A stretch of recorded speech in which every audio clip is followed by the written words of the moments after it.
toco em si é uma celebração, uma comunhão dos orixás com os adeptos dos terreiros.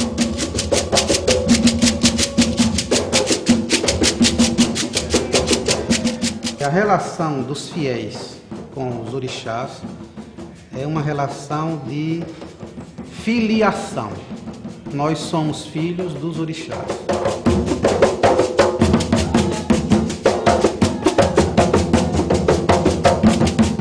O orixá vinha à terra comungar aquele momento com os seus filhos de santo, como é chamado na linguagem comum.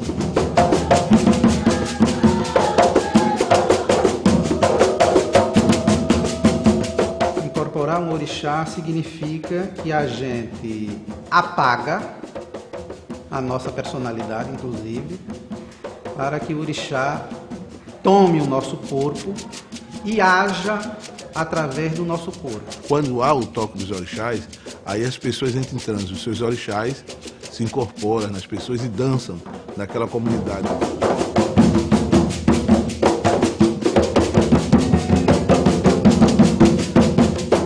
As religiões de matriz africana, dependendo da região do país, tinham nomes diferentes. No Rio Grande do Sul chamava-se batuque, no Maranhão tambor de mina, na Bahia candomblé, e em Pernambuco e alguns outros estados do Nordeste era chamado de Xangô. Hoje, por influência da Bahia, e é uma denominação que se tornou comum no país todo. Então, a religião dos orixás, genericamente, a gente chama de candomblé. É uma religião de culto a ancestrais. Inquices, orixás ou voduns são nomes diferentes que são dados aos ancestrais africanos cultuados nas religiões de matriz africana. No nosso caso, o caso da nação Xambá, que é uma das diversas nações de candomblé, nós cultuamos 14 orixás. São ancestrais que, com o correr do tempo, milhares de anos, foram sendo cultuados como divindades, como heróis, e que algumas pessoas chamam de divindades. Eu, pessoalmente, não gosto de chamar os orixás de deuses, nem divindades, até porque a gente do candomblé reconhece, acima dos orixás, um Deus que criou tudo, inclusive os orixás. E esse Deus criador, nós chamamos na nossa religião de Olorum. Olorum não tem um culto específico, ele tem um reconhecimento, nós o reconhecemos como Deus criador. Quem recebe culto são os orixás.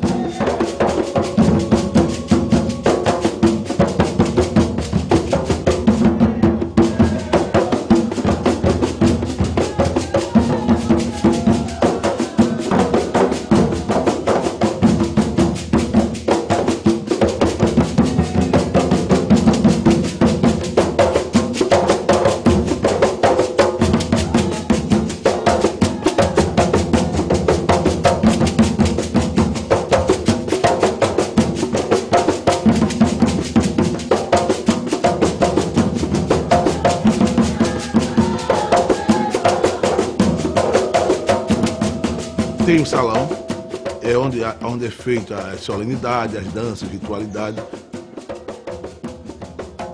Aquele quarto, quando é o PG, ali é onde fica os orixás. Ali, como diz, é a casa propriamente dita do orixá. E ali é onde se faz as oferendas, as obrigações, é feita naquele quarto.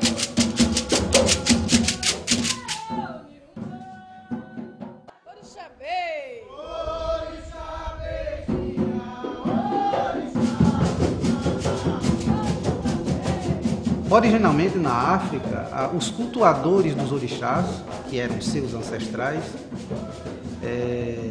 cultuam os orixás como um parente antigo, histórico, mas um parente, um ancestral. No Brasil, o culto aos orixás vai sofrer uma série de adaptações. Aqui no Brasil é muito difícil que a gente encontre pessoas que possam se dizer descendentes diretos desses orixás, como a gente encontra na África. Então, a ascendência que nós temos dos orixás é uma ascendência espiritual. Então, nós somos filhos espirituais desse ou daquele orixá. E a expressão da nossa religião, da nossa relação com o orixá, ela se faz basicamente pelas oferendas. A nossa prática religiosa se faz pelas oferendas, sobretudo alimentares, que a gente faz aos orixás. E essas oferendas podem ou não ser resultado de sacrifício.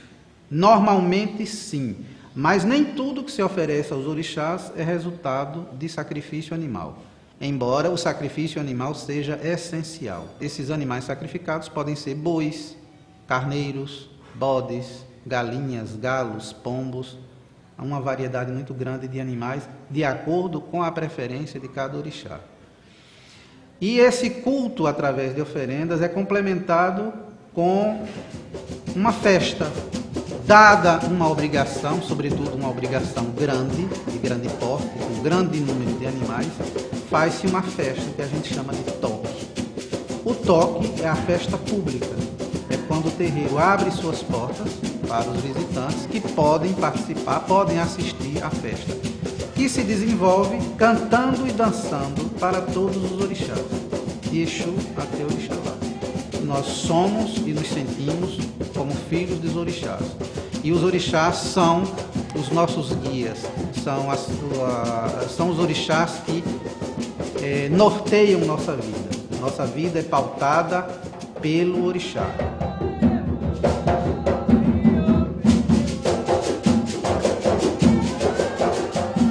As maiores autoridades dentro da religião são as mulheres, Dona Santa, Dona Lídia, minha mãe e outras mais. Dentro da hierarquia do orixá, o babalorixá, o popular pai de santo, é um sacerdote, como é o padre na igreja católica, como é o pastor nos protestantes, como é o rabino na religião judaica e por aí vai.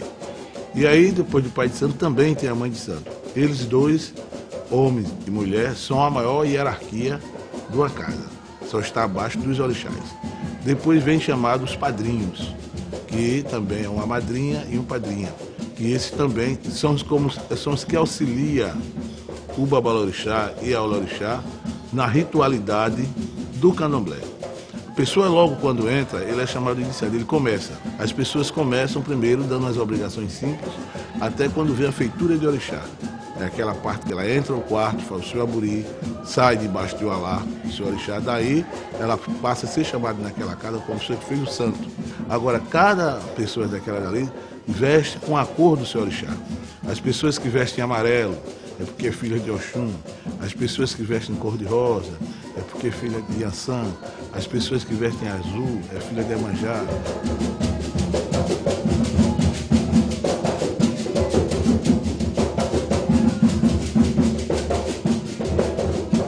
Sabemos que a nação Xambá é trazida de Alagoas, por um babalorixá chamado Arthur Rosendo Pereira. Arthur Rosendo trouxe essa tradição religiosa Xambá de Alagoas, na década de 20. E aqui no Recife, aqui em Pernambuco, ele teve inúmeros filhos de santo. E vários desses filhos de santo abriram casa. E uma dessas casas é a nossa. Das casas que a gente tinha conhecimento no passado, quase todas desapareceram ou se fundiram com outras nações. Então, Mãe Bill dirigiu a nossa casa por mais de 40 anos. Ela é a grande responsável pela sobrevivência da tradição Xambá em Pernambuco. E ela também é responsável por tudo que nós temos hoje no terreiro. E após o falecimento dela, em 1993, Ivo, o filho dela, que é o babalorixá da casa, teve a ideia de se criar um memorial em sua homenagem. É um pequeno espaço museográfico, mas nesse pequeno espaço a gente conta as nossas origens na África, a nossa passagem por Alagoas, a fundação da nossa casa, do nosso terreiro, e o personagem principal dessa história toda é exatamente Mãe Bill. O museu, o memorial é em homenagem a ela, mas essa homenagem extrapola para a casa e para a nação Xambá em Pernambuco.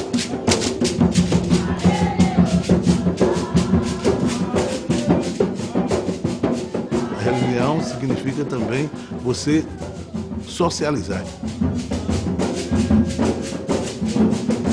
Essa é a minha religião. Então aqui é o meu lugar.